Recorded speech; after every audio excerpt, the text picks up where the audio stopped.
محترم ناظرین، اس ویڈیو کو غور سے دیکھیں، اس میں ہمارے لیے اور آپ کے لیے ایک بہت بڑا سبق ہے، بہت بڑا پیغام ہے۔ ہمیں اور آپ کو جب غصہ آتا ہے تو ہم اور آپ غصے کی حالت میں بہت بڑی بڑی باتیں کہہ دیتے ہیں، ہمیں اس کا اندازہ بھی نہیں ہوتا ہے۔ ہم اور آپ غصے کی حالت میں بہت بڑے بڑے غلط فیصلے کر بیٹھتے ہیں، پھر بعد میں پچھتاوا ہوتا ہے کہ ہم نے ایسا کیوں کہا، ہم نے ایسا کیوں کیا۔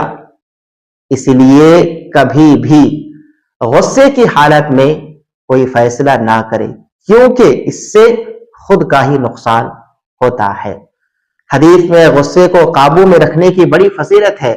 جناب محمد رسول اللہ صلی اللہ علیہ وسلم نے فرمایا، لا تغضب ولک الجنہ، غصہ نہ کرو، تمہارے لیے جنت ہے۔ غصہ کو قابو میں رکھو تو تم جنت میں داخل ہو جاؤ گے۔